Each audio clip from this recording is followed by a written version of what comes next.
Bienvenidas y bienvenidos a la presentación de la investigación defendiendo los derechos humanos en El Salvador en tiempos de COVID-19.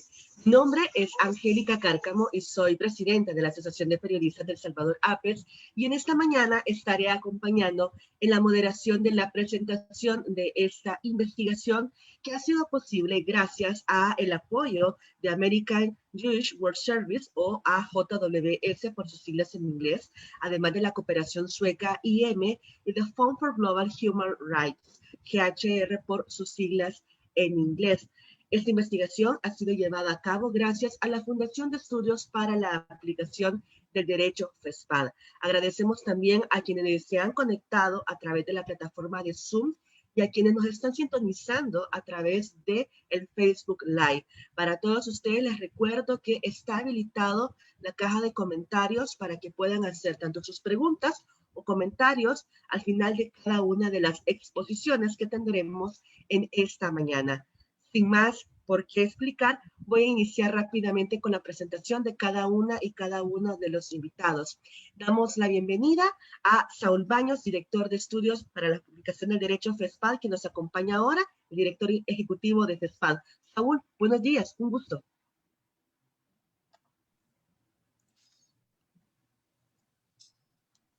Buenos días, Angélica. Muchas gracias por la introducción a este importante evento.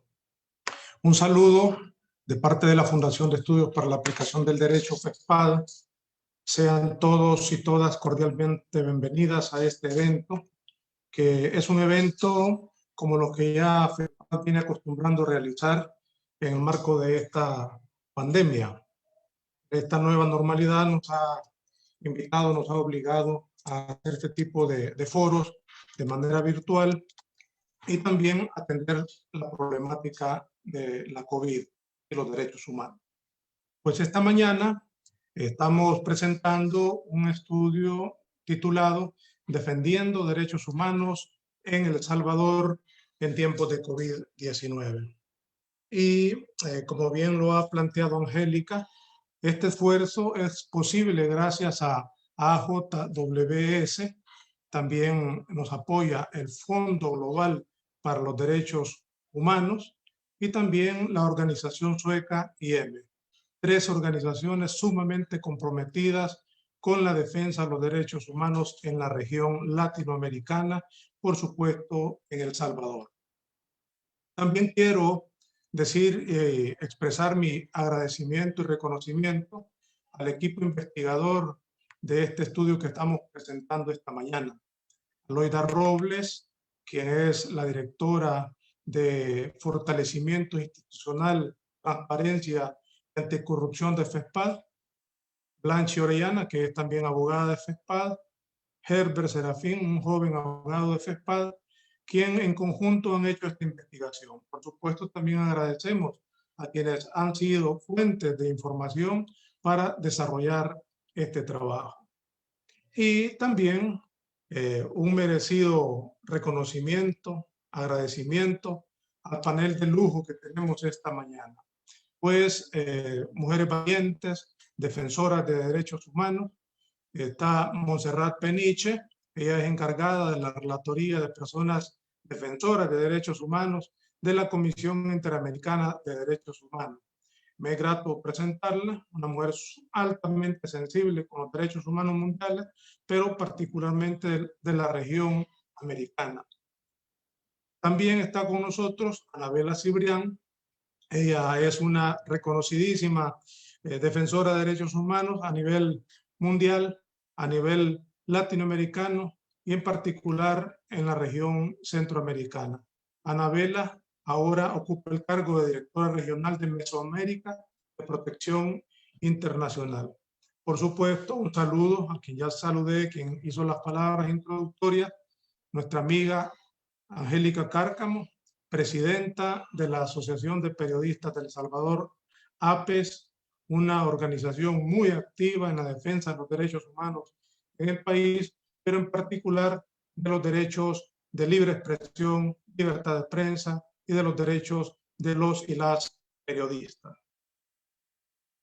Nosotros como FESPAD hemos hecho un análisis y la necesidad de desarrollar este tipo de investigación para dejar un registro sistematizado con evidencia de la situación de los defensores y de las defensoras de los derechos humanos en el país.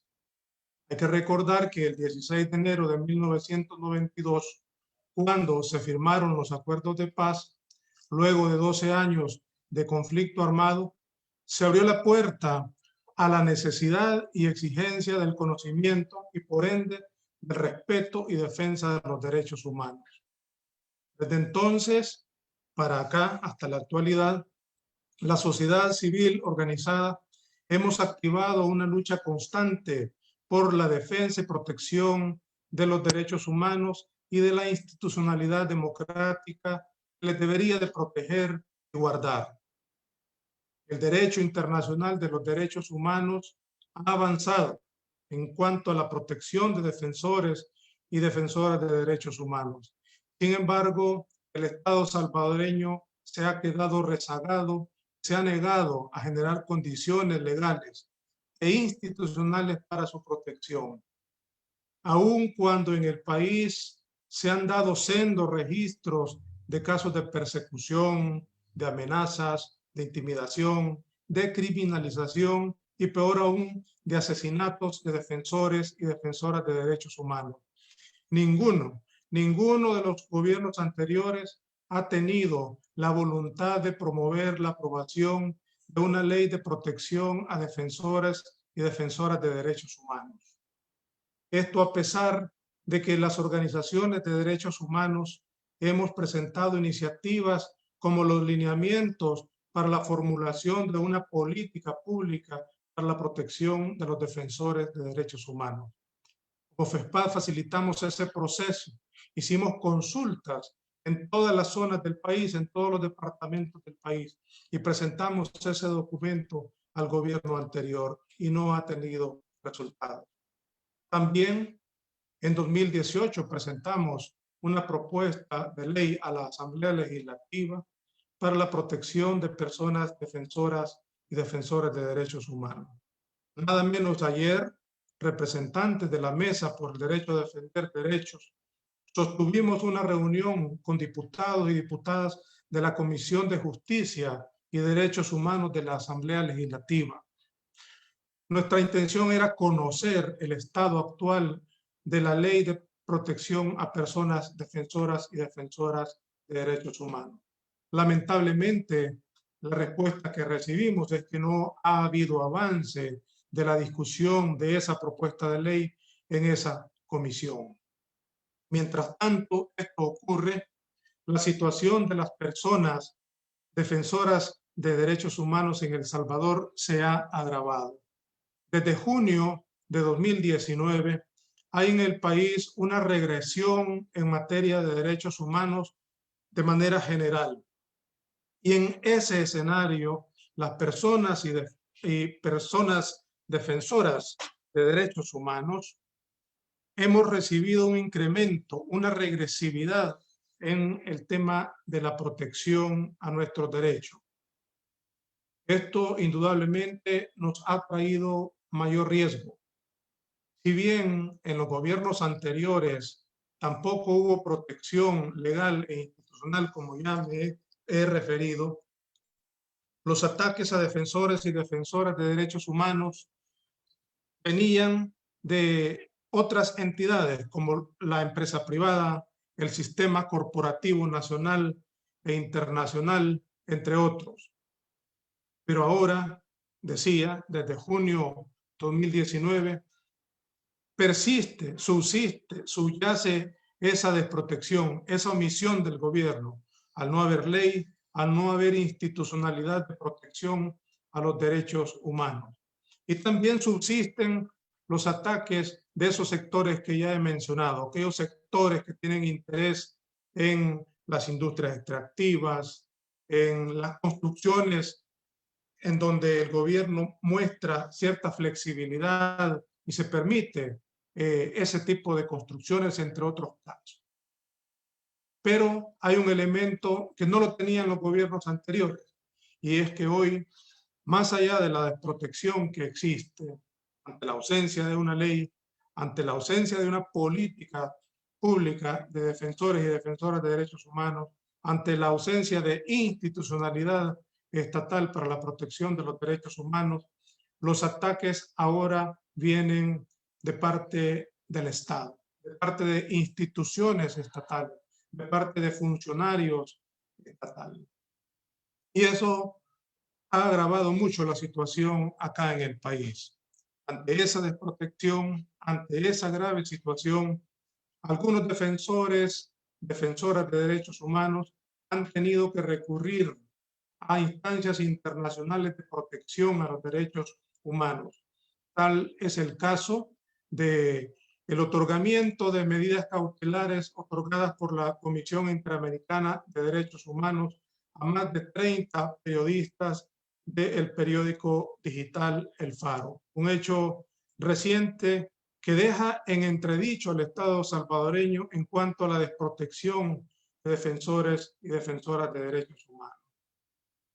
En 2020 y en lo que va del presente año, se han restringido más algunos de los derechos de las personas que defendemos derechos. La crisis que estamos pasando con el COVID-19 nos han traído, nos han puesto a prueba esos compromisos que el Estado debe tener para la defensa de los derechos humanos. Es esencial que el Estado salvadoreño reitere el compromiso de proteger y reconocer a quienes de manera individual o de manera colectiva defendemos los derechos humanos. El Estado salvadoreño debe de emprender acciones para proteger los derechos humanos, incluso en estos contextos de crisis en donde se debería de tener esa ley, donde se debería de tener esa institucionalidad para proteger los derechos humanos de manera general y los derechos de las personas que defendemos derechos en particular. Las autoridades salvadoreñas no deberían valerse de las restricciones impuestas durante la pandemia para suprimir información importante que pueda resultarles incómoda ciertamente y así utilizar esta situación como pretexto para reprimir a quienes expresamos algunas posturas que no les son muy cómodas, que no les resultan muy cómodas al gobierno del Estado. El Estado salvadoreño, reitero, debe de reconocer que la defensa de los derechos humanos es una actividad esencial durante los periodos ordinarios, pero lo es más aún esencial en los periodos de crisis, en los periodos de emergencia. Y es cuando se debe de garantizar a los defensores y defensoras de derechos humanos todas las condiciones para realizar su trabajo sin sufrir ninguna represalias que la hemos estado sufriendo, sin sufrir también ninguna intimidación, ninguna amenaza, sino que por el contrario, el Estado debe de proveer esas condiciones de protección. Con este estudio, con esta investigación, está tratando de contribuir, de animar al Estado salvadoreño para que se inserte en los estándares internacionales de protección a los derechos humanos. El Salvador tiene compromiso al ser parte de los sistemas de protección de los derechos humanos y también del sistema universal de los derechos humanos.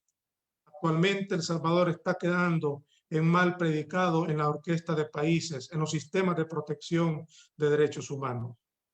Y aquí hacemos un llamado al Estado como unidad, pero en particular al órgano ejecutivo, a sus funcionarios, para que respeten la labor de defensa de los derechos humanos. Pero también hacemos un llamado a la Asamblea Legislativa para que más temprano que tarde apruebe esa ley de protección de personas defensoras de derechos humanos que está en su seno desde 2018. No tengo la menor duda de que la intervención de Montserrat Peniche como de Anabela Cibrián nos van a permitir tener un adelanto de esta publicación que presentamos esta mañana y que estará disponible tanto en versión física en las oficinas de FESPAD. Las personas que así lo deseen podemos brindar ejemplares, y también en nuestra página web, en nuestras redes sociales, que estará desde hoy ya la versión digital. Muchas gracias a todos y a todas. Muchas gracias a Saúl Baños, director ejecutivo de FESPAD, por las palabras introductorias.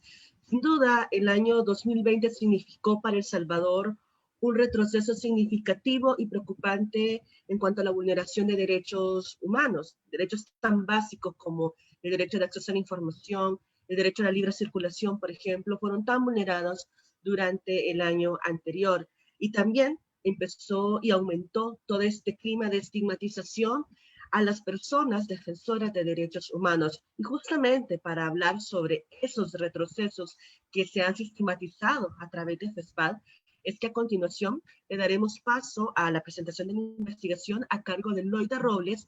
Ella es directora de fortalecimiento de la institucionalidad del Estado, transparencia y anticorrupción de FESPAD. Loida, buenos días, ¿qué tal? ¿Cómo estás? Buenos días, Angélica, amigas, amigos que nos están escuchando por esta plataforma. Muchas gracias por esta oportunidad. Yo trataré de ser muy breve porque sí son varios elementos los que queremos dejar en la mesa para el debate y es una presentación un poquito cargada, pero trataré de ser muy puntual. Un saludo para Montserrat, Anabela y para Saúl, que también están acá en este momento. Y pues nada, yo procedo a la presentación para que sirva esto como elementos para el debate posterior. Voy a compartir pantalla. Loida, solo ¿Sí? para los amigos y amigas, les recordamos que Loida tendrá un espacio máximo de 20 minutos para la presentación. Si ustedes tienen alguna pregunta o comentario, les reitero, quienes están en Zoom pueden hacerlo en la caja de comentarios, y quienes están en la transmisión de Facebook Live también pueden escribir por ahí sus preguntas o comentarios hacia la presentación que en estos momentos nos hará Loida. Silencio en este momento mi micrófono y cámara para que Loida pueda iniciar. Muchas gracias, Angélica.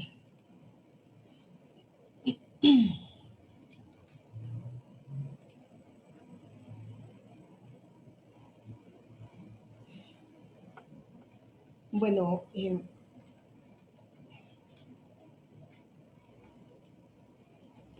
la investigación se denomina Defendiendo Derechos Humanos en El Salvador en tiempos de COVID-19.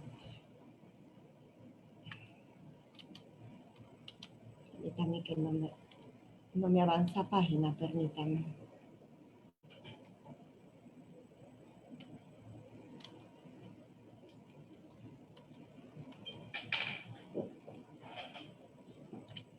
Ahí está.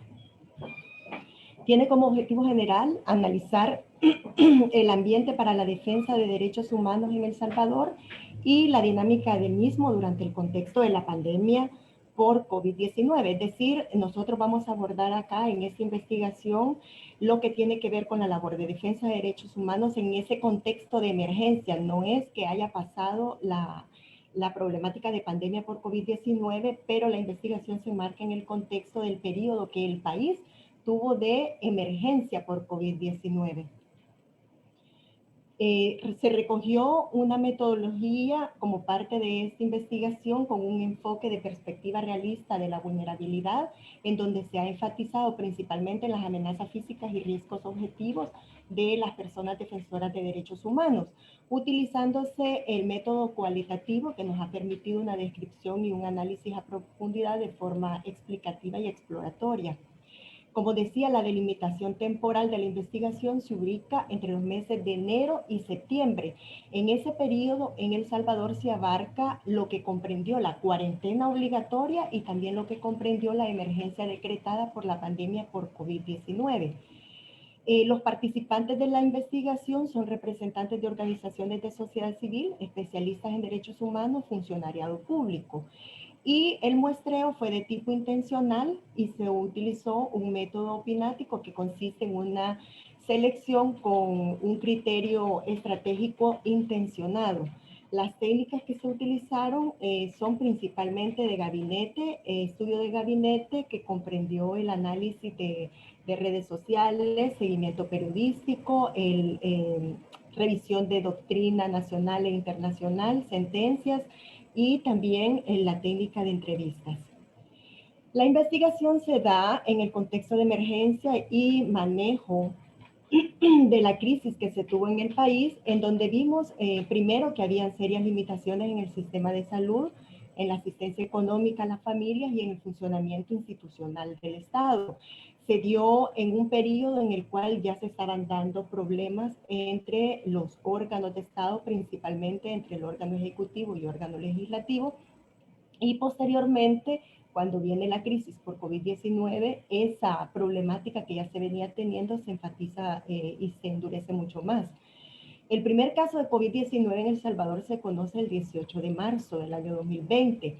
Al cierre de agosto, tomamos esos números de referencia por la delimitación de la investigación. Al cierre de agosto de 2020 ya teníamos 25.729 contagios identificados. Hoy día esa cantidad está más que duplicada, ¿no? Ya casi llegamos a los 60.000 casos.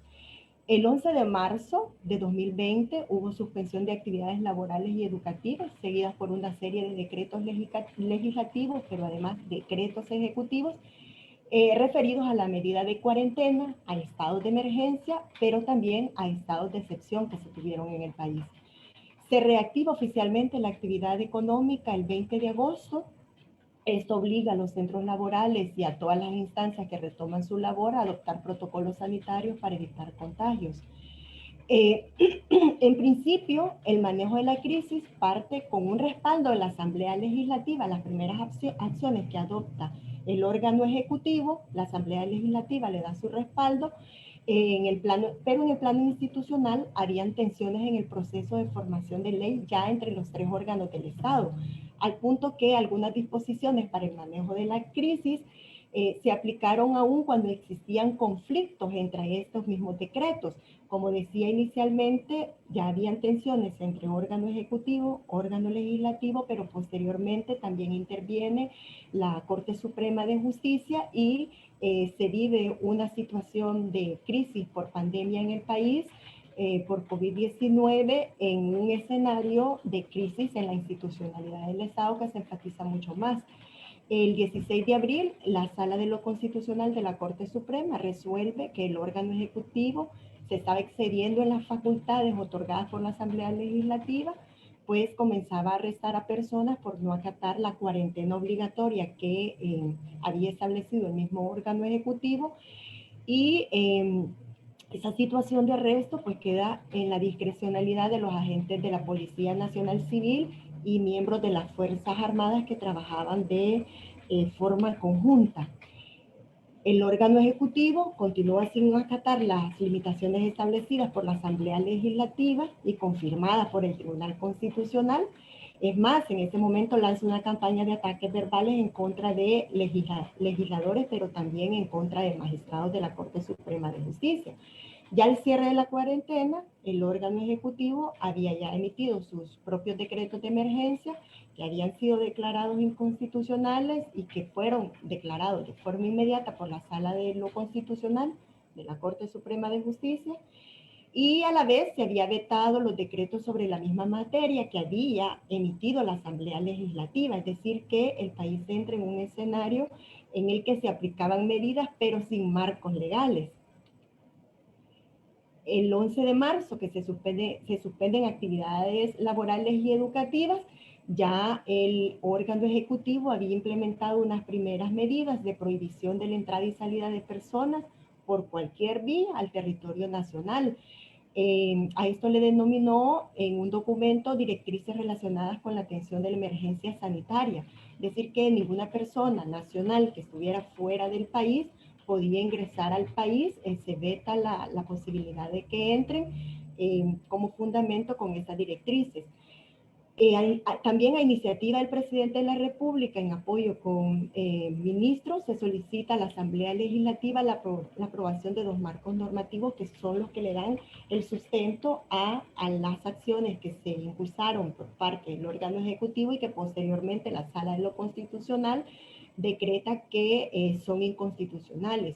Uno es el estado de emergencia nacional de la pandemia por COVID-19, que se aprueba por decreto legislativo 593 el 14 de marzo de 2020, y el otro es la ley de restricción temporal de derechos constitucionales concretos para atender la pandemia COVID-19, que ese es el denominado régimen de excepción, que posteriormente se busca darle una continuidad cuando este pierde su vigencia.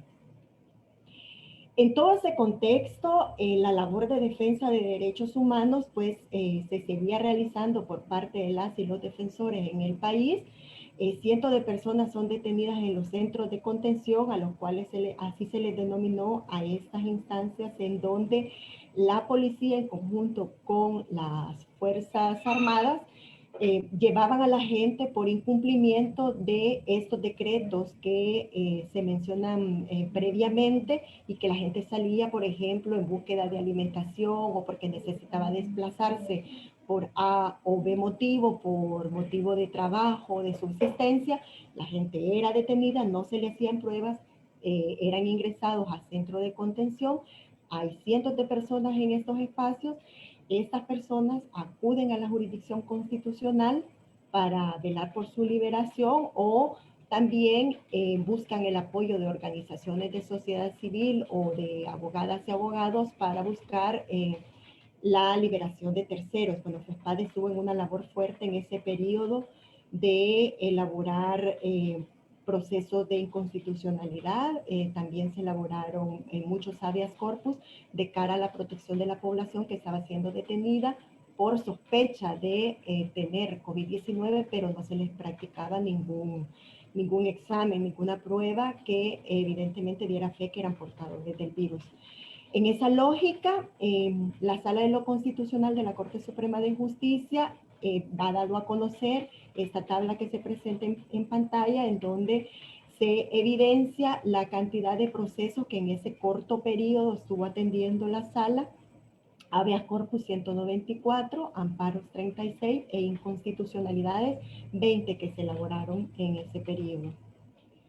Por su parte, la PDDH, la Procuraduría para la Defensa de los Derechos Humanos, también da a conocer una tabla posterior a esta crisis, en la que establece cuáles fueron los derechos vulnerados en ese periodo, la cantidad de denuncias que recibió y el detalle relacionado a el tipo de derecho vulnerado que se estaba dando a conocer por medio de esa tabla. En esa lógica, decía en esa tabla la Procuraduría para la Defensa de los Derechos Humanos que el derecho a la libertad personal era el que más estaba siendo vulnerado, asociándose esto a los centros de contención, relacionado también con el derecho a la salud por la falta de pruebas para saber si la población tenía COVID o no tenía. Además, hubo muchas agresiones al derecho de trabajo, al derecho de acceso a la información, derecho al agua, alimentación y no discriminación. Las organizaciones defensoras de derechos humanos, en todo este contexto que seguíamos trabajando, fueron atacadas desde los discursos oficiales, redes sociales de funcionarios públicos y población a favor de las medidas y a favor del discurso oficial. Se genera con eso un ambiente hostil para la defensa de derechos en momentos en los que esta acción era fundamental para el Estado de Derecho, la democracia y la seguridad jurídica de la población. No obstante, la población defensora de derechos humanos, de hecho, no se dio un reconocimiento para estas en tanto pudiesen desplazarse por el territorio nacional en el periodo de cuarentena obligatoria a efecto de hacer la labor de defensa de derechos humanos, que se vio altamente agredido los derechos de la población en ese periodo. Este es un ejemplo de algunos tweets que publica el presidente de la República en relación a las organizaciones de sociedad civil. Allí vemos, por ejemplo, cómo aborda a las organizaciones de sociedad civil haciendo alusión que estábamos a favor del virus, que estábamos a favor de la muerte de la población. Inclusive esto lo hace a través de las cadenas nacionales de radio y televisión que son de obligatorios proyección o difusión para las cadenas televisivas o radiofónicas. Ahí, por ejemplo, decía en una oportunidad, hay algunas ONG que han estado diciendo que la violencia contra la mujer ha subido en este gobierno. Hay una reducción del 61% de feminicidios, es decir, han muerto 61% menos mujeres de lo que murieron en el mismo periodo del gobierno anterior. O sea que las ONG que dicen eso realmente son parte del partido de gobierno anterior. Es decir, todo lo que se decía en ese momento relacionado a cualquier defensa de derecho que se emitía de forma pública, inclusive la labor de defensa de la Constitución a través de de las demandas de inconstitucionalidad, de habeas corpus, eran calificadas por el presidente de la República como que eran acciones en favor de la muerte de la población y en contra de la vida. Naciones Unidas emite directrices esenciales sobre cómo tratar el tema de la pandemia. Aquí nada más a manera de ejemplo he dejado, por ejemplo, 3 directrices.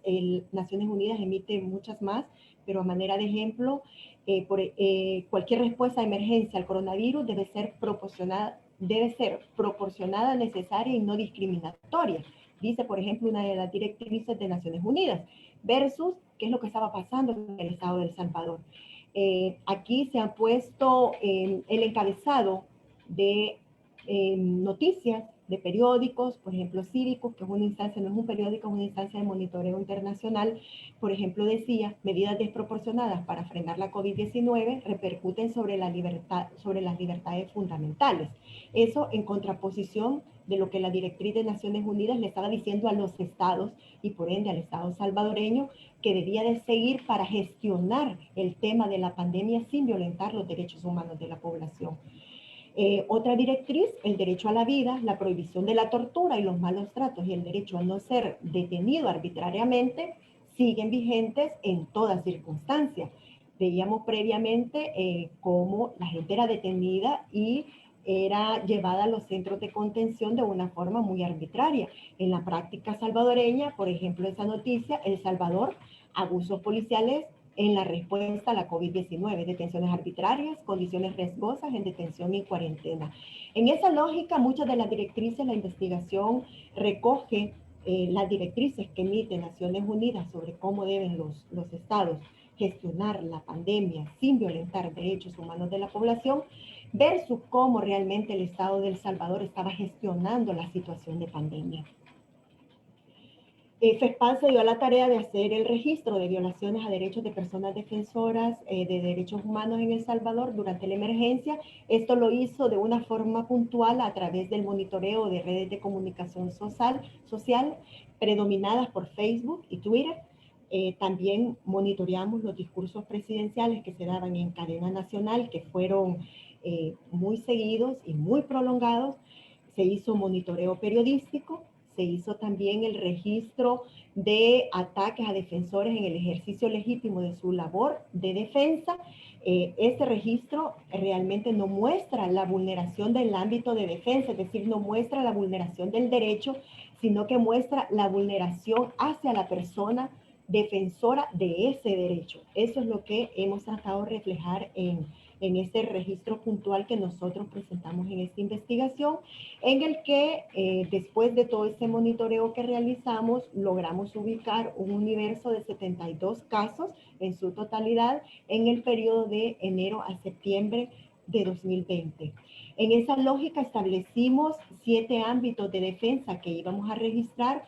Uno fue el de libertad de expresión y prensa, el tema de defensoras de los derechos de las mujeres, medio ambiente, derechos laborales, igualdad y no discriminación, acotado a denuncias realizadas por personas defensoras de la población LGBTI relacionadas a violencia hacia esta población durante este periodo.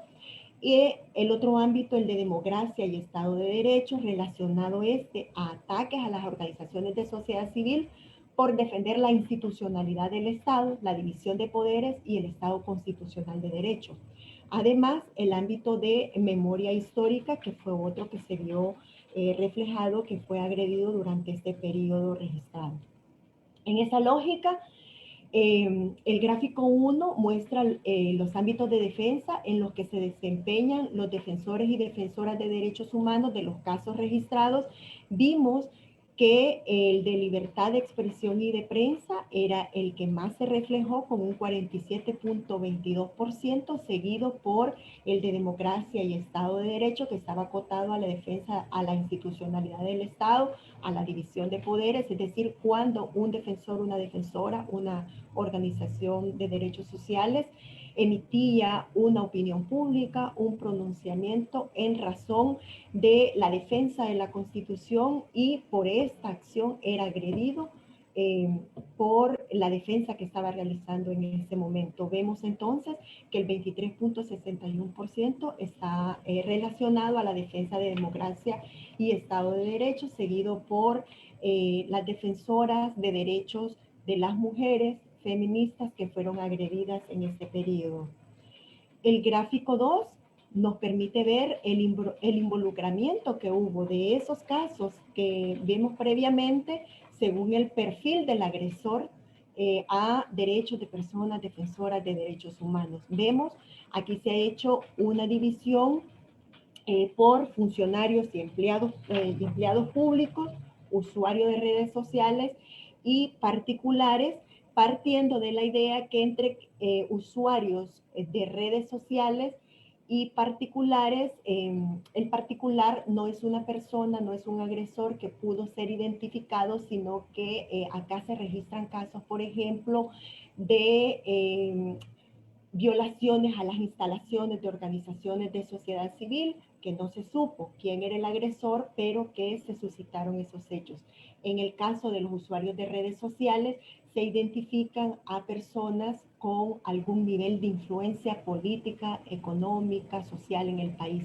Y el de funcionarios o empleados públicos, pues obviamente a quienes laboran para una institución del Estado. Los no individualizados, pues no hubo forma de efectivamente poderse, valga la redundancia, individualizar el caso en específico.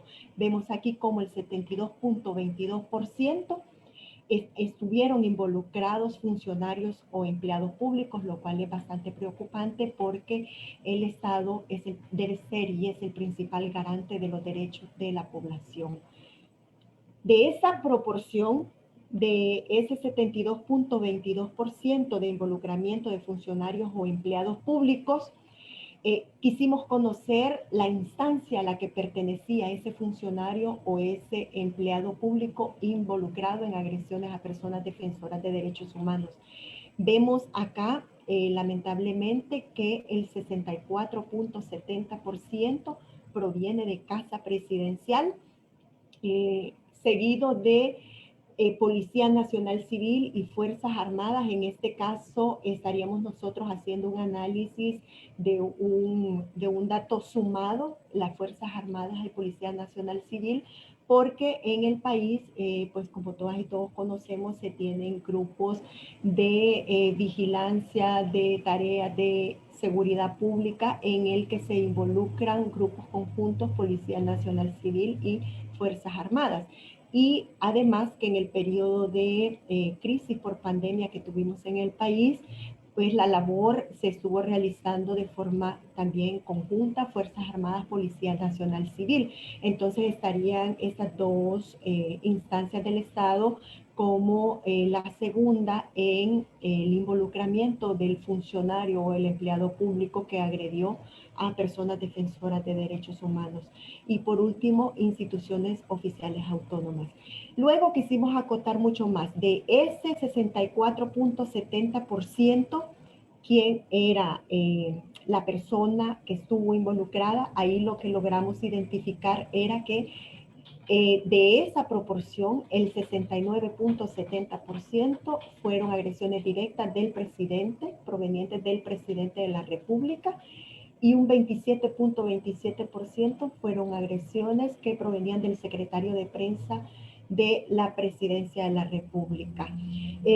Básicamente, un poco por ahí va la investigación. Como decía nuestro director ejecutivo, Saúl Baños, les vamos a dejar el documento para que pueda ser leído de forma más amplia. Ahí podrán encontrar ustedes las recomendaciones también y conclusiones que nosotros dejamos para la toma de decisiones de parte de las autoridades del país. Creo que el tiempo se me agotó porque veo a Angélica ya con su cámara activada, pero nuevamente nosotros agradecemos a todas las personas, a funcionarios públicos que nos dieron sus valoraciones para robustecer los contenidos de esta investigación y que por supuesto dejamos para el análisis y el debate entre todas y todos. Muchas gracias. Muchísimas gracias, Loida, por ese informe, la verdad que bastante revelador y preocupante en cuanto al aumento de vulneraciones y afectaciones a las personas defensoras de derechos humanos en El Salvador. Veíamos, por ejemplo, cómo hay dos grupos relevantes que han sido considerablemente vulnerados durante la pandemia. Uno es el caso de las mujeres, de los sectores de las organizaciones feministas, sobre todo tomando en cuenta que El Salvador es uno de los países que principalmente, aunque tiene legislaciones para garantizar los derechos de las mujeres, pues muchas de estas no se están cumpliendo. Fue muy lamentable escuchar durante el peor episodio de la pandemia, escuchar en cadena presidencial decir al presidente que las mujeres no estaban siendo víctimas de violencia por las medidas que toma este gobierno, cuando claramente el Observatorio sobre Violencia de Género que tienen organizaciones como Ormusa detallaba justamente todo lo contrario. Para el caso de las personas defensoras de libertad de expresión o del gremio de periodistas, como es el caso de APES, institución que represento, es muy preocupante cómo ver constantemente al presidente, por ejemplo, estigmatizar de una manera increíble a la prensa, incluso dedicar cadenas presidenciales y conferencias de prensa en cadena en la que delegitimaba la labor de ciertos medios de comunicación. Hecho que llevó, por ejemplo, a la asociación a participar en un periodo de sesiones especiales ante la CIDH para denunciar justamente los retrocesos en materia de libertad de expresión, de acceso a la información, de libertad de prensa y que incluso, ya lo decía en algún momento Saúl Baños, conllevó a que un grupo, o casi toda el equipo de trabajo del medio digital, El Faro, pues tuviese medidas cautelares a raíz del constante acoso que está recibiendo por parte del Ejecutivo. Cierro con esto. La APES en su informe del año 2020 registró un total de 125 vulneraciones a la prensa. Si lo comparamos con el año 2018, prácticamente se duplicaron los casos. En 2018 nosotros cerramos con 65 vulneraciones al sector de periodistas. 2020 cerramos con 125 afectaciones. De estas, más del 80% vienen justamente de instituciones generadas de vulneraciones por el órgano ejecutivo.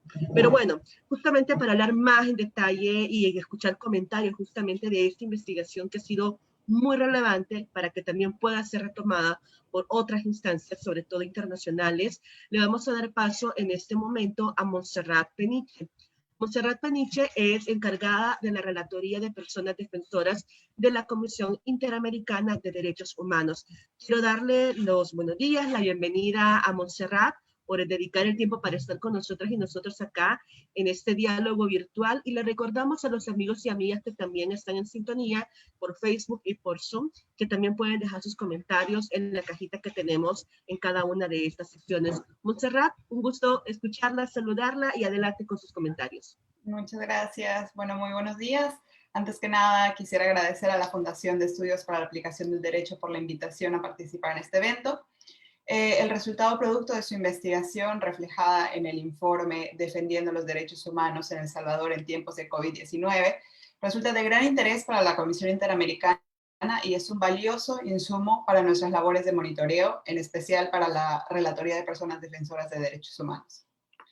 En primer lugar, y a modo de contexto, me gustaría mencionar de manera breve, tal y como se señala en la investigación, el concepto del derecho a defender derechos humanos y el de personas defensoras de derechos humanos, ¿no? Dada la importancia de las actividades que realizan las personas defensoras de derechos humanos, en el ámbito internacional se ha reconocido el derecho a defender derechos humanos. Como bien señala la investigación, la Declaración para los Derechos sobre Defensores de Naciones Unidas fue el primer instrumento internacional en desarrollar el concepto de defensa de los derechos humanos. Si bien este derecho no ha sido reconocido como un derecho autónomo, en el sistema interamericano se ha abordado y se ha reconocido. La Comisión Interamericana, por su parte, ha reconocido el ejercicio del derecho a defender derechos humanos al identificarlo como la posibilidad de promover y de defender libre y efectivamente cualquier derecho cuya aceptación es indiscutible, incluyendo los derechos económicos, sociales y culturales que han sido fundamentales durante el contexto de la pandemia. Por su parte, la Corte Interamericana también ha señalado que el derecho a defender derechos humanos implica el ejercicio de varios derechos contenidos tanto en la Declaración Americana de Derechos y Deberes del Hombre como en la Convención Americana, los cuales se relacionan entre sí conforme a los principios de interdependencia e indivisibilidad de los derechos humanos. Ahora bien, para la Comisión, una persona defensora de derechos humanos es toda aquella que de cualquier forma promueva o procure la realización de los derechos humanos y libertades fundamentales reconocidos a nivel nacional e internacional. Esta definición abarca actividades profesionales o luchas personales o sociales que incluso pueden tener una vinculación ocasional con la defensa de los derechos humanos. Es importante considerar que para la Comisión el concepto de persona defensora de derechos humanos es amplio y flexible y se evalúa principalmente en relación con el criterio de actividad de defensa de los derechos humanos. Desde el inicio de la pandemia por el COVID-19, la Comisión y la Relatoría para Personas Defensoras de Derechos Humanos han monitoreado de manera cercana el impacto que la crisis sanitaria ha tenido en el derecho a defender derechos humanos. Ante esta emergencia sanitaria sin precedentes, la Comisión emitió la resolución 0120 sobre pandemia y derechos humanos, la cual es retomada en la investigación de FESPAD. Y a través de esta resolución, la Comisión estableció que las personas defensoras de derechos humanos se encuentran dentro de los grupos que enfrentan una especial situación de riesgo. La CIDH ha observado con preocupación que durante este tiempo de pandemia, en varios países de la región se adoptaron medidas para hacer frente al COVID-19, ¿no? Las cuales han podido resultar o podrían conllevar a vulneraciones de derechos de las personas defensoras de derechos humanos. Los estados de excepción y las medidas restrictivas de derechos decretadas frente a la pandemia, tales como el confinamiento, han tenido un impacto directo en la labor de personas defensoras y en la defensa de los derechos humanos, ¿no? Sobre todo en la fiscalización que las personas defensoras ejercen sobre posibles vulneraciones a derechos humanos y sobre las mismas medidas que los estados han estado implementando para hacer frente a la pandemia, ¿no? La Comisión, por ejemplo, observó que las personas defensoras han sido impedidas de continuar con su labor de defensa sin que se prevean excepciones o causales excluyentes a la limitación de la libertad de circulación para este colectivo, ¿no? Como puede suceder con otro tipo de actores como los periodistas, ¿no? Como se desprende del informe elaborado por FESPAD, El Salvador no ha sido la excepción para el establecimiento del confinamiento o bien de las restricciones a la circulación. Sobre esto, la Comisión en su resolución recomendó a los estados abstenerse de restringir el trabajo y la circulación de personas defensoras de derechos humanos. La Comisión considera que las personas defensoras han cumplido un rol central durante la emergencia sanitaria. Asimismo, ha sostenido que los estados deben de hacer una ponderación entre la necesidad de adoptar las medidas restrictivas de derechos para resguardar la salud pública y el deber de garantizar la labor de defensa de los derechos humanos en el contexto del COVID-19. Por otra parte, la Comisión ha observado con preocupación el impacto desproporcionado que las restricciones o limitaciones impuestas para hacer frente a la propagación del COVID-19 ha tenido sobre determinados grupos.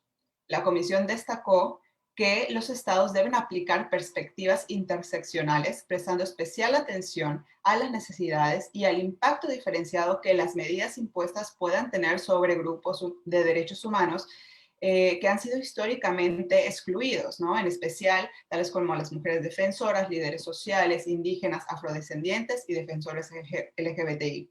Como comentaban hace un momento, las mujeres defensoras y las mujeres se han visto en una situación particular de riesgo ante las medidas de confinamiento, ¿no? Entonces, es necesario que los estados apliquen esta perspectiva interseccional, y en este caso de género, para garantizar los derechos de las mujeres defensoras y de las mujeres en general.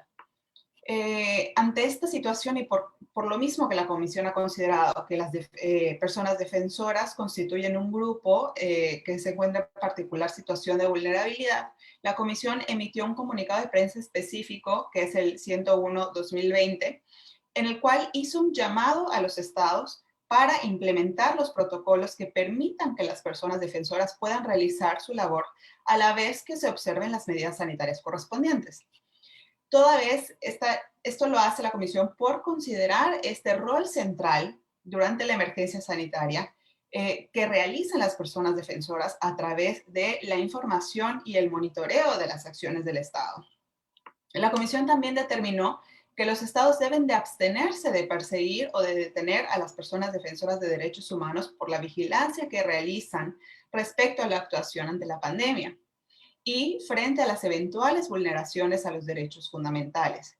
Esto incluye no someter a las personas defensoras a procesos civiles o penales, o ya sea por sus opiniones, ni detenerlas con base en figuras penales amplias o ambiguas, así como tampoco exponerlas a sufrir ataques físicos o virtuales. Desde el inicio de la pandemia, la Comisión fue informada de manera constante sobre los diversos discursos estigmatizantes que se realizaron en varios países de la región, los cuales buscan desacreditar la labor de las personas defensoras de derechos humanos. Como señalé anteriormente, la Comisión ha destacado el rol importante que las personas defensoras ejercen en la denuncia de violaciones a derechos humanos y principalmente ante el contexto de la pandemia. A pesar de la importancia de esta labor, diversos funcionarios de los estados de la región han emitido pronunciamientos estigmatizantes y que deslegitiman sus actividades de defensa. FESPAD en su informe precisamente destaca cómo en El Salvador se ha hecho uso de este tipo de discursos, los cuales en su mayoría han sido realizados a través de las redes sociales. La Comisión, por su parte, ha recibido información constante sobre estos discursos estigmatizantes, particularmente en contra de la labor que realizan las mujeres defensoras de derechos humanos. La Comisión ha señalado que los funcionarios públicos deben de abstenerse de realizar declaraciones que estigmaticen a defensoras y defensores de derechos humanos, o bien que sugieran que las organizaciones actúen de manera indebida o ilegal, solo por el hecho de que sus labores de promoción o defensa de los derechos humanos pueda ir en contra de lo establecido por el Estado, ¿no? Asimismo, la Comisión ha destacado que el tipo de declaraciones emitidas por autoridades estatales, por lo general, no solo buscan estigmatizar a las personas defensoras de derechos humanos ante la sociedad, sino que también deslegitiman el trabajo que realizan. Los señalamientos y la estigmatización contra personas defensoras de derechos humanos no solamente van a crear esta estigmatización y la deslegitimación de su labor, sino que estos mismos discursos los ponen o los exponencian más a una situación de vulnerabilidad. La Comisión ha resaltado la importancia de que los estados reconozcan las actividades que desempeñan las personas defensoras de derechos humanos, particularmente por la importancia que ellos representan para el establecimiento de las democracias y del Estado de Derecho. El reconocimiento público e inequívoco del Estado es indispensable para garantizar el derecho a defender los derechos humanos. La construcción de un ambiente libre de cualquier acto de intimidación o represalia requiere de la decidida voluntad de los estados. En consecuencia, es indispensable que los estados protejan de manera integral el derecho a defender de los derechos humanos, redoblando sus esfuerzos en materia de respeto, de prevención de agresiones, de investigación de casos y de protección de personas defensoras de derechos humanos, y realizar una revisión a las medidas de excepción que puedan estar limitando este derecho. A manera de conclusión, las personas defensoras han jugado un rol primordial en el establecimiento de las democracias. Sus labores de denuncia y de difusión son fundamentales para el respeto y la garantía de los derechos humanos. Por ello, los estados deben de adoptar todas las medidas disponibles para prevenir atentados en su contra, empezando con el reconocimiento de la importancia de su labor. De igual forma, deben de adoptar medidas para protegerles cuando se encuentren en una situación de riesgo e investigar aquellos delitos, investigar y sancionar aquellos delitos que sean cometidos en su contra. La investigación que hoy nos presenta FESPAD pone a la luz las dificultades que, derivadas de la pandemia por el COVID-19, ha representado el derecho a defender los derechos humanos, y resalta la necesidad de que el Estado adopte medidas que permitan que estos colectivos puedan ejercer sus labores de defensa en un ambiente libre de hostilidades. Es sin duda una herramienta valiosa para conocer el contexto bajo el cual se desarrolla el ejercicio de la defensa de los derechos humanos, y la Comisión espera poder seguir recibiendo esta información tan valiosa y poder seguir cooperando con organizaciones que realizan una labor tan importante como lo es FESPAD. Muchas gracias. Muchísimas gracias a Montserrat Benich, encargada de la Relatoría de Personas Defensoras de Derechos Humanos de la Comisión Interamericana de Derechos Humanos, la CIDH. Y Montserrat menciona algo muy importante, y es el tema de la estigmatización, ¿no? Lamentablemente en nuestro país sí hemos registrado, incluso en términos periodísticos, declaraciones donde a las defensoras y los defensores se les acusa en muchas ocasiones de que están siendo financiados por grupos oscuros que intentan inestabilizar a los gobiernos de turno. Entonces, eso es algo que muy frecuente se está manejando, sobre todo desde este gobierno, y que preocupa mucho esa delegitimización a ese trabajo tan importante como es la defensa de derechos humanos tan básicos y tan necesarios para El Salvador. De hecho, también hay ausencia de políticas, tal como es una ley de protección a personas defensoras de derechos humanos. En el Congreso, justamente, hay una propuesta de ley que se está discutiendo y que ojalá pues tenga algún tipo de avance o de aprobación en lo que resta de esta legislatura. Hay que recordar, amigos y amigas, que en esta mañana estamos en esta presentación de investigación del informe de derechos humanos en El Salvador en tiempos de la pandemia del COVID-19, que es un análisis registrado durante todo el año 2020. Esta investigación que está siendo realizada gracias al apoyo de AJWS, la Cooperación Sueca IM y la Fundación Global para los Derechos Humanos, GHR por sus siglas en inglés. Agradecemos a quienes ya a través de Zoom nos han colocado algunas preguntas, que también las realizaremos al final de la exposición de cada una de las panelistas, y quienes también ya están comentándonos a través del Facebook Live. Daré a continuación, de forma muy rápida, paso a nuestra siguiente invitada.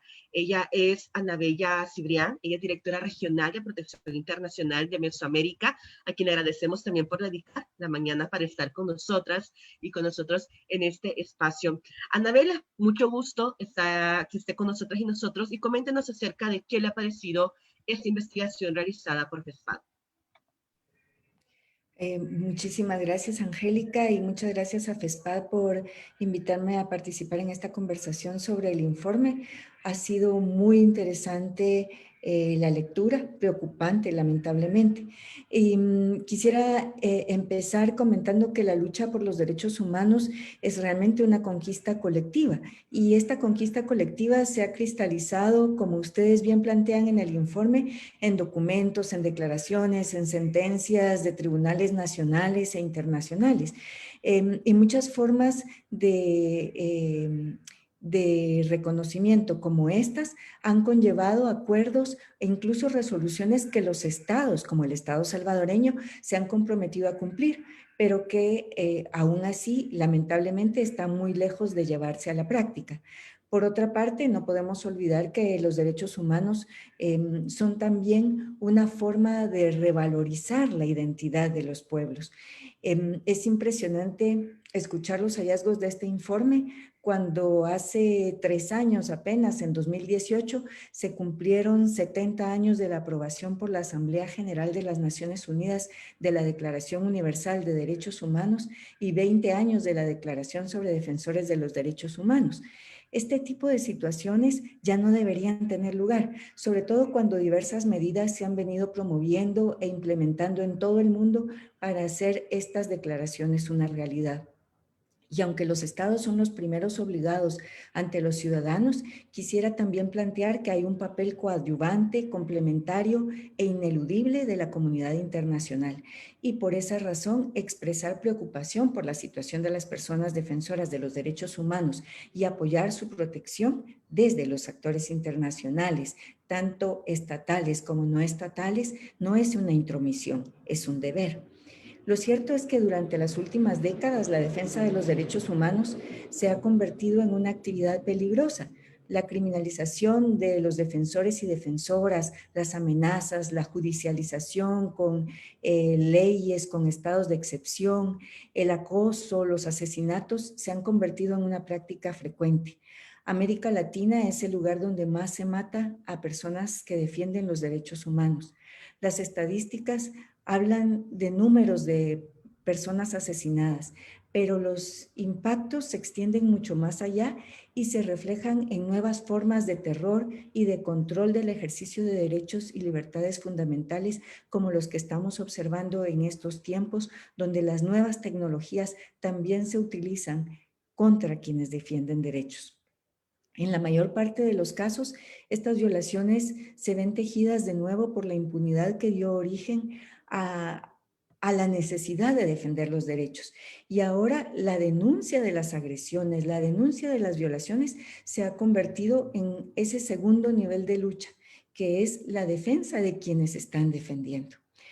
Ante narrativas que tienden a deslegitimar la actividad de defensa, como las que se plantean y se exponen en este informe que acabamos de conocer, tenemos que reivindicar que defender derechos humanos es un asunto político. La exigencia de derechos, oficialmente reconocidos o no, ha sido fundamental en la búsqueda de la justicia y la paz a lo largo de la historia. La denuncia de las injusticias y la lucha por reglas distintas para controlar el poder y favorecer la convivencia pacífica han propiciado condiciones para la implementación de cambios en los planos nacionales que fueron más tarde replicados en el ámbito internacional. La defensa de derechos es fundamental para cambiar las realidades injustas. Más recientemente, el discurso de los derechos humanos con sus alcances y límites ha ocupado un espacio de universalidad que se extiende desde finales del siglo pasado al reconocimiento de este derecho al que hoy nos referimos, el derecho a defender los derechos humanos. Pero este reconocimiento es incluso anterior a 1998, el año en que se aprobó la declaración.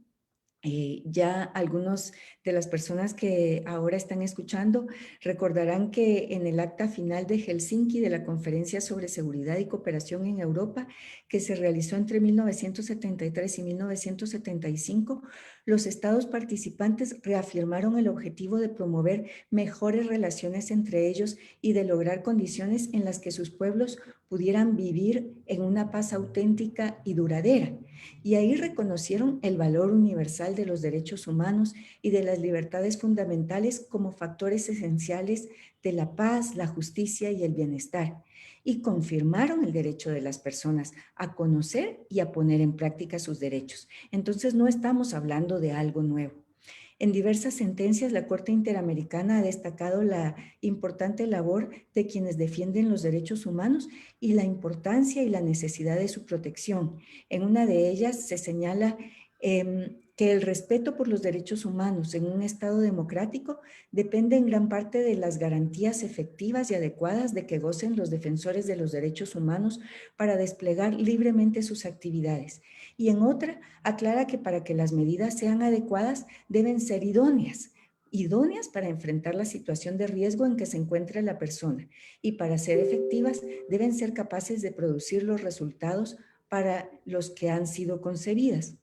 De igual manera, la Declaración sobre los Defensores de Derechos Humanos, en su preámbulo y en los artículos 2, 9 y 12, establece la obligación de los estados de proteger a quienes defienden derechos humanos.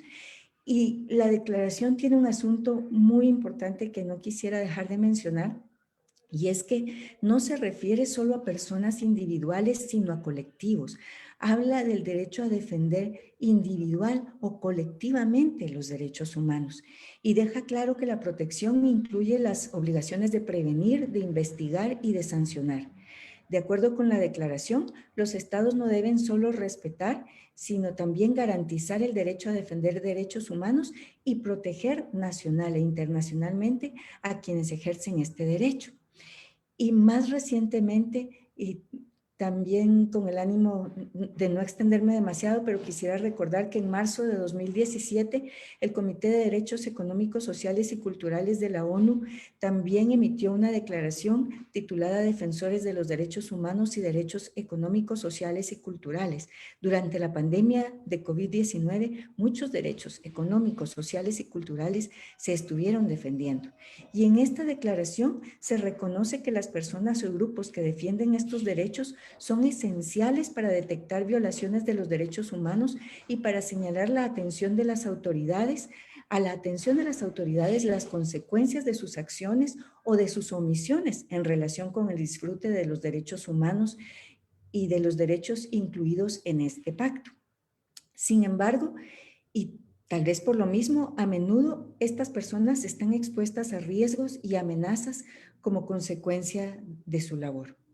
Desde el punto de vista de protección internacional, algunos asuntos relevantes que resalta el informe presentado esta mañana, muchos de ellos problemas que ya venían de antes y que se agravaron durante la pandemia, son estos que quisiera mencionar brevemente y tal vez de una manera muy sintética, y perdón por esto, pero uno es que El Salvador no cuenta con marcos normativos para la protección, el respeto y garantía del ejercicio del derecho a defender los derechos humanos.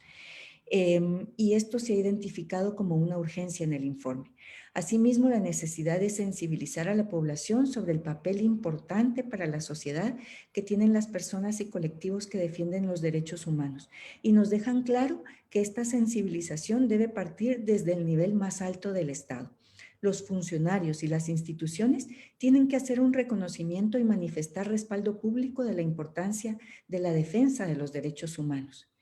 Y asimismo, a lo largo del texto se enfatiza que El Salvador tiene una serie de compromisos asumidos internacionalmente, de manera que no solo se debe proteger a futuro, sino también actuar para que los hechos que se denunciaron en este informe no queden impunes.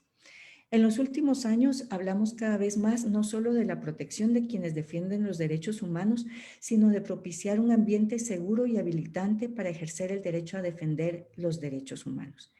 Este ambiente habilitante o favorable es básicamente un ambiente de democracia, de respeto de los derechos, de las libertades fundamentales, donde las personas y los colectivos que promueven y defienden derechos no sean perseguidas por esto, sino al contrario, reconocidas y apoyadas por sus estados como personas y colectivos claves para la paz y el fortalecimiento del Estado de Derecho. No se trata entonces solo de que el Estado salvadoreño cumpla con su deber de proteger, sino de respetar y garantizar el ejercicio de los derechos humanos, incluido este de defender derechos. De cara a lo planteado en este informe que ustedes nos presentaron hoy, quisiera reiterar la importancia de mantener un posicionamiento de tolerancia cero a la impunidad sobre las agresiones y crímenes contra personas defensoras de derechos humanos como las que han sido denunciadas. Esto implica que estos hechos no deben prevalecer impunes. Reiteradamente se ha señalado que la impunidad es uno de los principales factores que alientan los ataques contra las personas defensoras. Y eso requiere especial atención. Quisiera finalizar esta intervención con dos reflexiones breves. La primera es que en Centroamérica hemos observado que la impunidad no es solamente la ausencia de castigo, sino un sistema de desviación, bloqueo o distorsión de las investigaciones de violaciones de derechos humanos. Las relaciones entre la corrupción, el abuso de poder y la violencia contra defensores y defensoras se alimentan de la impunidad que favorece que sigan teniendo lugar. quebrar esa impunidad y lograr una justicia efectiva, el reconocimiento y reparación para las personas y colectivos que han sufrido represalias por defender derechos son fundamentales. También lo es la centralidad de las personas defensoras cuando son víctimas de agresiones.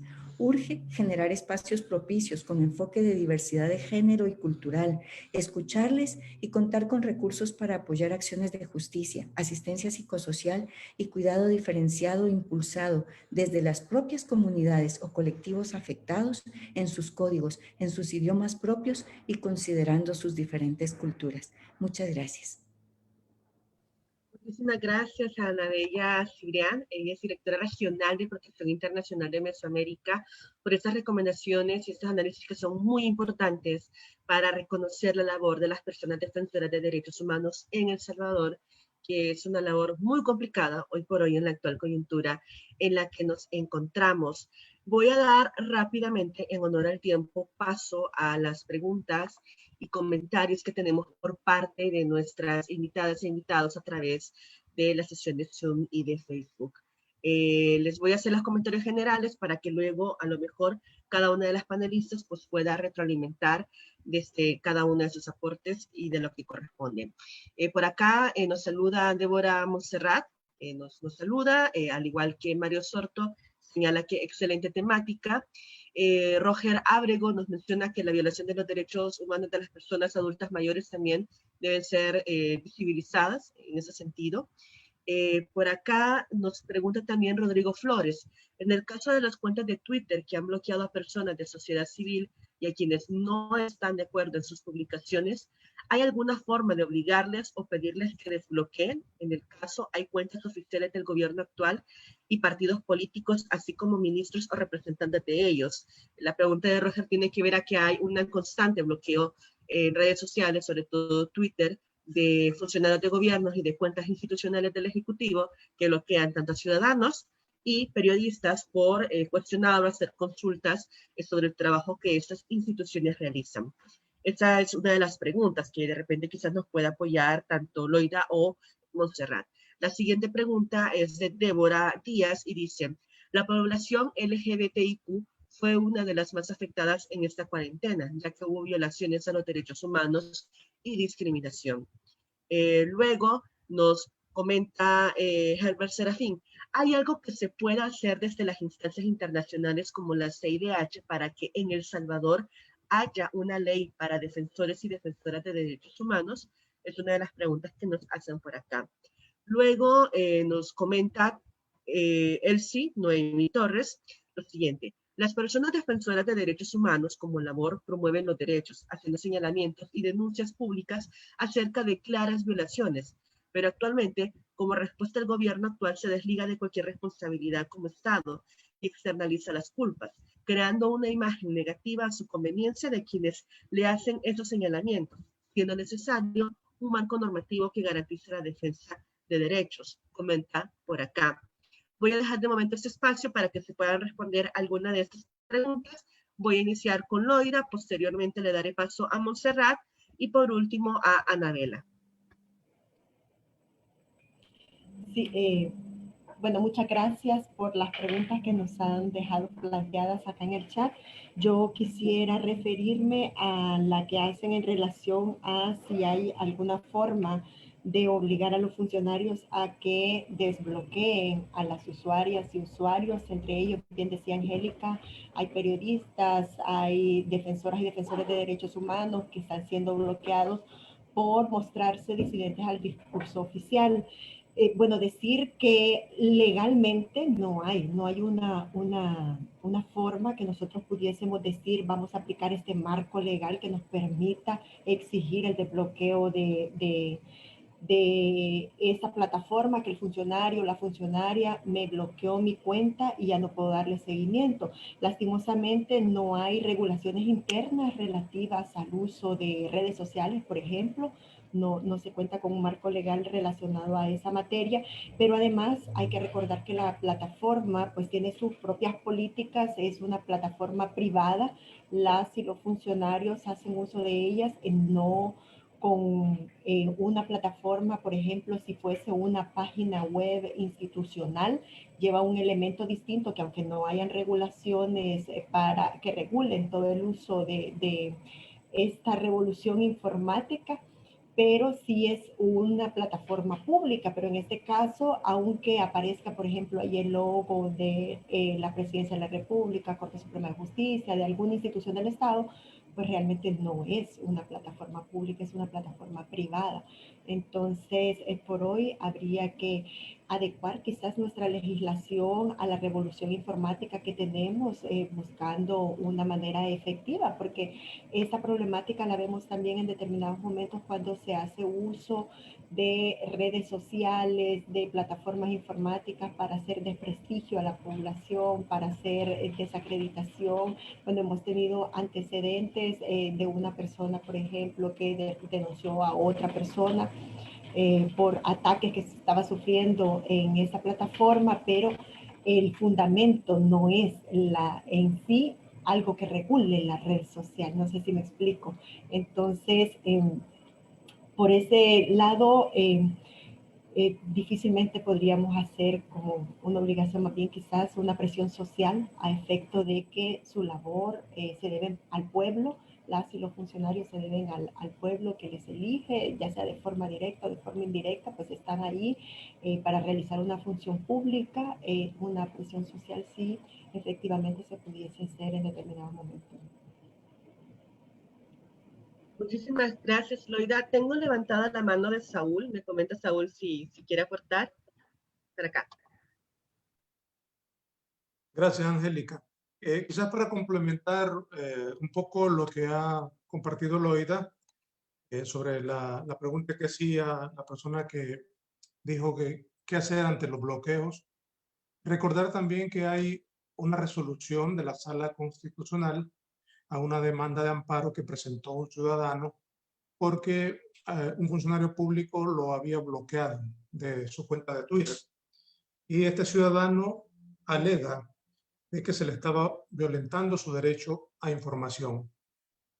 Y también se alega de que se violenta el derecho a la información cuando esta persona que solicita la información es un periodista, porque es un intermediario para informar a la población. Hay que revisar esa sentencia porque es favorable al demandante.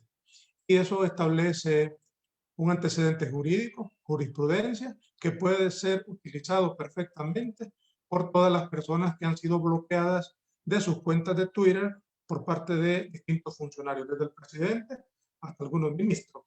Tenemos varios casos registrados de periodistas y también de personas que son críticas al gobierno y que son bloqueadas.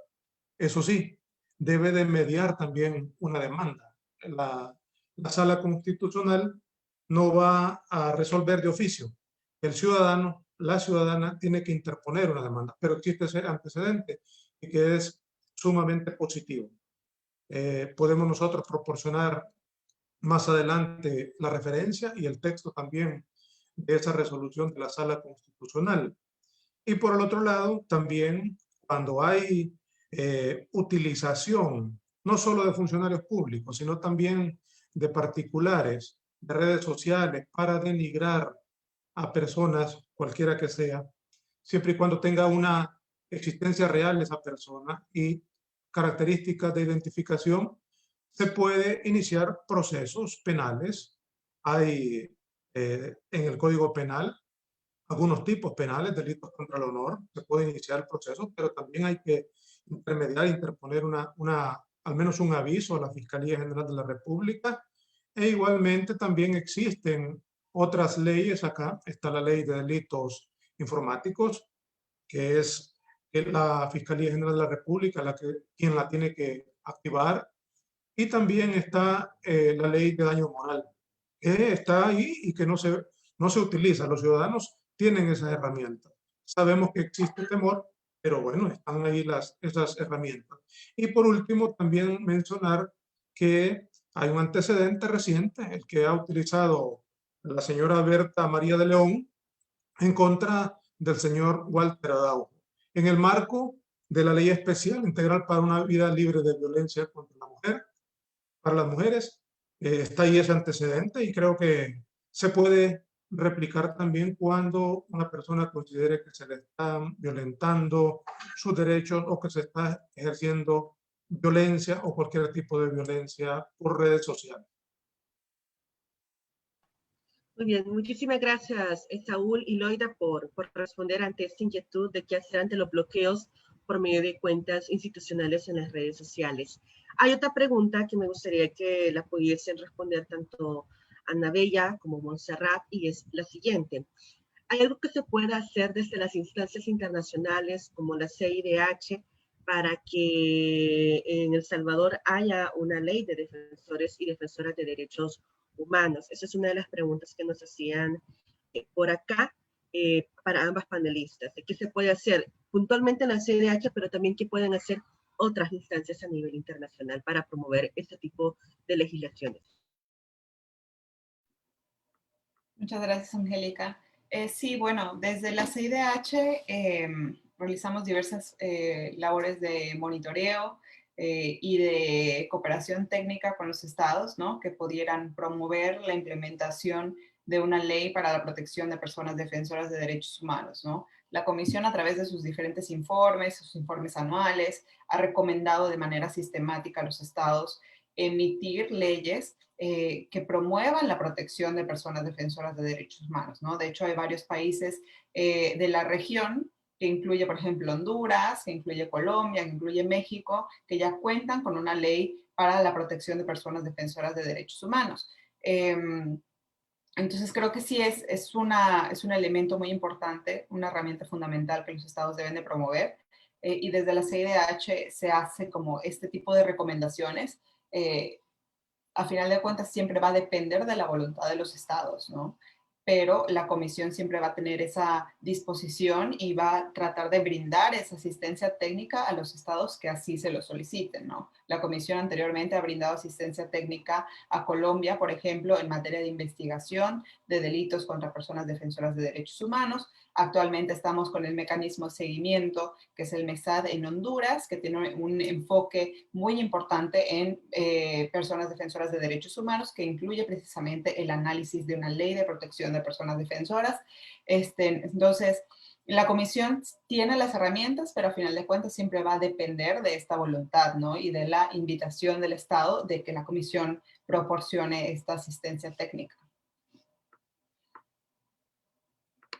Gracias, muchísimas gracias, Anabela. Bueno, sobre esta necesidad de fortalecer la institucionalidad y el marco jurídico y de políticas para la protección del derecho a defender los derechos humanos en El Salvador, quisiera agregar a lo ya expuesto por Montserrat, que por un lado está el legítimo derecho de la ciudadanía de promover este tipo de iniciativas y por tanto es una posibilidad real, es impulsarlo desde las organizaciones ciudadanas, desde las organizaciones de la sociedad civil. Y por otro está el hecho de que hay un compromiso de la comunidad internacional de apoyar a los estados en sus esfuerzos de desarrollo de políticas, de leyes y de programas de protección a quienes defienden los derechos humanos. Asistencia técnica de la Comisión Interamericana, como lo que ya mencionó Montserrat, pero también puede ser asistencia de otros estados, técnica o financiera. Y por supuesto, sí quisiera resaltar, dado nuestro contexto centroamericano y las experiencias que vemos y que vivimos, es que este tipo de asistencia no puede estar desprovista de mecanismos de monitoreo y de acompañamiento y supervisión de la implementación de estas medidas, porque ya hemos visto el caso de estados que desarrollan legislación aquí en esta misma región centroamericana y que luego no cumplen con la legislación. Entonces, un primer paso es legislar,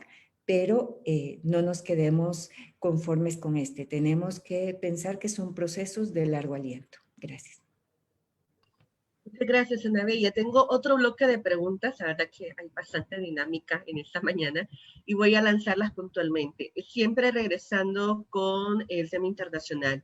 Nos pregunta Catherine Espinosa, ¿qué recomendaciones nos podrían brindar desde la posición internacional para lograr esa sensibilización de derechos humanos desde la posición más alta del Estado, como funcionarios y demás, cuando el populismo ha sido el discurso más aplicado de los políticos en Latinoamérica y que ha dado paso a que cierto porcentaje de personas apoyen los discursos antidemocráticos y anti-Estado de Derecho? Le dejo esa pregunta en este momento a Ana Bella para que nos pueda apoyar en responderla y luego leo la siguiente pregunta para la siguiente panelista.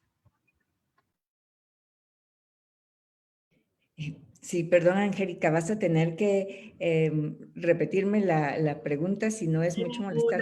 No hay ninguna molestia, al contrario. Nos pregunta por acá Catherine Espinosa que qué recomendaciones podrían brindarse desde el ámbito internacional o de las instancias internacionales para lograr sensibilizar en materia de derechos humanos, tanto a funcionarios y demás, cuando el populismo ha sido el discurso más aplicado de los políticos, no solo en El Salvador, sino que también hace referencia a esta persona a Latinoamérica, y que ha dado paso a que cierto porcentaje de personas apoyen esos discursos que suelen ser al final antidemocráticos y anti-Estado de Derecho. ¿Cómo combatir esa situación? Muchas gracias, Angélica. Sí, de hecho, un desafío muy grande que tenemos es precisamente el de estas nuevas narrativas antiderechos, que no son exclusivos de nuestra región, sino realmente están teniendo lugar en distintas regiones del mundo. Más que tener una receta frente a eso, creo que es muy importante que se haya planteado como una pregunta, como una preocupación, porque desde las personas que defendemos derechos humanos, desde los colectivos que defendemos derechos humanos, tenemos el desafío de generar nuevas narrativas, de generar narrativas que permitan visibilizar cómo el papel de defensa de los derechos humanos es necesario, es fundamental para la democracia. Es muy importante también recordarle a los funcionarios, a las funcionarias del Estado salvadoreño, que tienen la obligación de cumplir con la ley, pero también de abstenerse de utilizar narrativas que ponen en riesgo, en peligro a quienes están ejerciendo derechos ciudadanos. Esto creo que es algo que también podemos impulsar, promover, y no quería dejar de mencionar el tema de las nuevas tecnologías. He tenido la oportunidad de estar recientemente, la semana pasada, en una actividad promovida por Protect Defenders a nivel internacional. Estuvo ahí la relatora de las Naciones Unidas sobre defensores de derechos humanos, y uno de los asuntos que desde distintas regiones del mundo se levantó como una preocupación es el uso de las nuevas tecnologías para estigmatizar a quienes están defendiendo derechos humanos, a quienes defendemos estos derechos. Entonces, ahí tenemos el desafío de contrarrestar estas narrativas, pero también el de exigir a los funcionarios públicos que cumplan con su deber de proteger el derecho a defender derechos humanos. Y eso incluye el abstenerse de estigmatizarlos. Gracias. Muchísimas gracias, Ana Bella. Voy a leer rápidamente otra pregunta, en este caso para Montserrat. Nos escribe en Facebook Armando Flores. Es muy grave lo que documenta este informe de FESPAD, por lo que pregunto, desde las instituciones internacionales participantes han conocido situaciones tan graves en otros países de la región. Dejo en este momento paso a Montserrat. Muchas gracias, Angélica. Sí, desafortunadamente el contexto de la defensa de los derechos humanos en las Américas es realmente preocupante. Todos los días recibimos información alarmante sobre vulneraciones a los derechos de las personas defensoras de derechos humanos, ¿no? Podemos ver un contexto particular, por ejemplo, en Venezuela, en donde también se hace un uso frecuente de discursos estigmatizantes en contra de personas defensoras de derechos humanos. Vemos, por ejemplo, el caso de Colombia, en donde los líderes sociales están siendo asesinados en números realmente preocupantes. Vemos también el caso de, por ejemplo, Honduras y Guatemala, en donde el uso del derecho penal es muy recurrido para criminalizar a personas defensoras de derechos humanos, específicamente a personas que defienden el medio ambiente ante proyectos extractivos que pudieran vulnerar derechos humanos. Vemos también, por ejemplo, el caso de México, en donde la criminalización y los asesinatos también se encuentran en números alarmantes. El caso de Cuba, en donde las personas defensoras de derechos humanos son perseguidas, hostigadas por los mismos funcionarios del Estado y de la Policía Estatal. Entonces, desafortunadamente, el contexto de las Américas es realmente preocupante, es alarmante. La Comisión monitorea de manera cercana todos y cada uno de los países de la región, tratando de fomentar y de promover el respeto de los derechos humanos de las personas defensoras de derechos humanos y tratando de hacer llamados a los estados para que respeten y brinden las medidas necesarias para que garanticen que las personas defensoras de derechos humanos puedan ejercer su labor en un ambiente libre de hostilidades y que sean protegidas cuando se encuentren en una situación de riesgo. Gracias. Muchísimas gracias, Montserrat. Tengo dos preguntas más, en este caso para Loida. Las voy a leer las dos de una sola vez para que Loida pueda responderlas. La primera dice: me preocupa mucho el hecho de cómo la misma ciudadanía permite que sus derechos sean violentados por simpatizar o fanatizarse de algunos personajes políticos. Eso hace que los gobiernos actúen autoritariamente con el aval de sus seguidores. Entonces, de acuerdo a estas investigaciones, ¿qué recomiendan para que la ciudadanía no venda su conciencia por una bolsa de carbohidratos? Me imagino que hace referencia a esas entregas de los paquetes de ayudas que el gobierno está entregando durante la pandemia. Esta es una de las preguntas, Loida. Y la otra pregunta es la siguiente. Sin duda, una deuda jurídica es en atención a los privados de libertad. Habeas corpus correctivos, mecanismos internacionales y demás herramientas son pocas o nulas ante la situación actual de los mismos. ¿Qué se está haciendo en materia de atención y protección a las personas privadas de libertad? Dejo esas dos preguntas para Loida de FESPAD. Gracias, Angélica. Bueno, definitivamente que el tema de la reacción que está teniendo la población ante las diversas políticas, ni siquiera una política de Estado que se está impulsando, sino que son acciones, iniciativas de cara a, o al menos así se está publicitando, de cara a coadyuvar a la población, por ejemplo, con estos paquetes solidarios que se le denominan, que son los paquetes con alimentos que se están distribuyendo. Lastimosamente estamos en un periodo de elecciones, estamos en un mes de elecciones, ya la campaña está fuerte y pues estas acciones son utilizadas por instancias del gobierno para hacer campaña electoral. Es indispensable, un poco decía Anabel, el tema de la sensibilización al funcionariado, pero también esta debe ser a doble vía, ¿verdad? Porque nosotros tenemos una población que ve el tema de, por ejemplo, de la corrupción tan normal, está tan arraigado en nuestro pueblo que si fuiste funcionario público y no te enriqueciste en algo, tus finanzas no se mejoraron, entonces algunas personas hasta te cuestionan eso, ¿verdad? ¿Cómo es que fuiste funcionario y seguís siendo pobre? Entonces, pareciese ser que el hecho de ser funcionario no es para servir a la población, sino para mejorar tus finanzas públicas. Y el desconocimiento que existe también en relación a cómo esto afecta derechos económicos, sociales, culturales, pero también derechos políticos, también el desarrollo de nuestro país, el tema de la corrupción. Entonces, eso es algo que no se conoce bien. Eso lleva a mucha población, además, población con necesidades reales, con problemas de pobreza reales, a que de repente en una ayuda de este tipo que se le está dando, y si es una vivienda en la que no se tiene pues el ingreso necesario para satisfacer por lo menos la canasta básica, entonces hay reacciones obviamente de apoyo y de poco análisis en relación a algo más integral de qué es lo que está pasando en nuestro país, cómo la institucionalidad del Estado se está debilitando, cómo el sistema de pesos y contrapesos realmente se está poniendo muy a prueba y muy difícilmente en algunos momentos está funcionando. Eso no se logra observar por mucha población que en la práctica pues está más preocupada por el ingreso familiar y es es entendible, es razonable.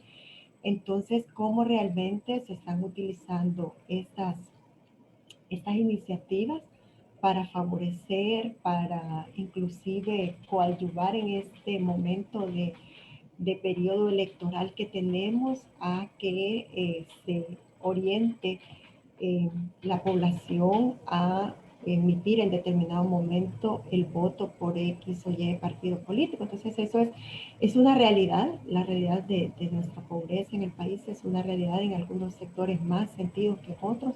Entonces faltaría una labor no solo de sensibilización, como decía, hacia los funcionarios y empleados públicos, que dicho sea de paso también tienen una impresión errada de quién es una persona defensora de derechos humanos. A nosotros, por ejemplo, en estas reuniones que sostenemos con funcionarios, como la que sostuvimos ayer con esta comisión en la Asamblea Legislativa, de repente nos plantean que las organizaciones somos las que queremos una ley para las organizaciones de sociedad civil, cuando realmente no es así. La labor de defensa de derechos humanos es algo mucho más amplio, no es solo quienes trabajamos en una organización de sociedad civil, cualquiera, si procuramos un derecho humano nos convertimos en personas defensoras de derechos humanos.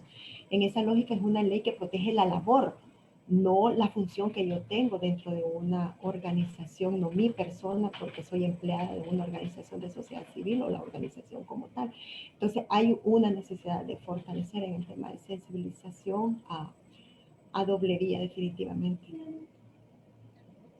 Muy bien, Loida, por honor al tiempo, ya también hemos agotado las preguntas y los comentarios por parte de quienes nos han estado acompañando en esta mañana. Voy a ir dando el cierre a este conversatorio que hemos tenido. Lo cierto es que es una investigación muy importante y muy relevante en materia de datos. Fue una consulta donde podemos tener acceso las personas luego de que finalice esta transmisión al documento, para pues poderlo ver, leer más detenidamente y poderlo compartir también en nuestros contactos. Quizás esas cositas, Loida. Sí, lo vamos a estar subiendo a todas nuestras redes sociales, a nuestra página web, lo vamos a distribuir y también quien esté interesado en una versión física, pues podemos coordinar para posteriormente, tomando las medidas de bioseguridad, podemos entregarles acá en las oficinas con mucho gusto. Muy bien, muchísimas gracias. Voy finalizando, nuevamente reitero los agradecimientos, voy a hacer nuevamente el cierre en el orden en como les di la bienvenida. Le agradezco por el tiempo y por habernos acompañado a Saúl Baños, director ejecutivo de FESPAD, por haber estado con nosotros y nosotros en esta mañana. Saúl, un gusto. Gracias, Angélica. Un saludo a todos y todas. Mucho gusto, Anabela, Montserrat. Muchas gracias por estar con nosotros y también al equipo de FESPAD. Muchas gracias. Muy bien, también muchísimas gracias a Loida Robles, directora de Fortalecimiento Institucional o de la Institucionalidad del Estado Anticorrupción de FESPAD. Loida, muchas gracias también por la presentación de esta investigación que es muy relevante. No, muchas gracias a ti, Angélica, por facilitarnos este espacio en el que hemos podido pues llevar esta temática a la población y que, como decía al inicio, esperamos que los contenidos que tiene esta investigación pues sean de utilidad, retomados por la población en su conjunto, por funcionarios y funcionarias públicas, a efecto de que haya una labor de defensa segura en nuestro país. Como decía al inicio Saúl, tuvimos un panel de lujo. Agradezco a Montserrat por su tiempo y su disponibilidad como representante en la Comisión Interamericana, por habernos dado esa visión desde esa institucionalidad, y también, por supuesto, a Anabela, toda su experiencia en el tema de defensa de personas defensoras, pues puesta en evidencia en su intervención. Muchísimas gracias a las dos por el tiempo y la disponibilidad que obviamente ha robustecido este evento. Gracias. Y nos sumamos también con Loida a los agradecimientos de Montserrat Peniche, encargada de la Relatoría de Personas Defensoras de la CIDH, justamente por hacer el tiempo, por haber leído el documento y por habernos brindado todas esas recomendaciones y valoraciones tan importantes de esta investigación. Muchas gracias, Angélica, y muchas gracias a todo el equipo de FESPAD, Loida, Saúl, Anabela, un gusto haber compartido el panel con ustedes. Y bueno, desde la Comisión Interamericana y de la Relatoría para Personas Defensoras, esperamos seguir en contacto con todos ustedes para seguir promoviendo la defensa de los derechos humanos, en especial de las personas defensoras de derechos humanos. Y cerramos agradeciéndole también a Ana Bella Cibrián, directora regional de Protección Internacional Mesoamérica. Ana Bella, un gusto. Muchísimas gracias y mucho ánimo al equipo de FESPAD, a las personas, a los colectivos que están defendiendo los derechos humanos en El Salvador. Gracias por invitarnos a leer y a comentar esta importante investigación. Realmente hay mucha esperanza en El Salvador y por eso les quiero dar este mensaje de ánimo. Hay que seguir adelante. Gracias. Muchísimas gracias a cada uno y cada una de ustedes. Hay que recordar que esta investigación ha sido posible gracias al apoyo de American World Service, AJWS, la Cooperación Sueca, IM y la Fundación Global para los Derechos Humanos, GHR, por sus siglas en inglés. Al finalizar esta conversación o este intercambio por esta investigación, también tendrán acceso en Facebook al video, por si ustedes también quieren pues compartirlo con sus contactos. De nuestra parte, le agradecemos, le estuvo acompañando en la moderación de este foro Angélica Cárcamo, de la Asociación de Periodistas de El Salvador, APES. No me queda más que desearles muy buenos días a todos y todas.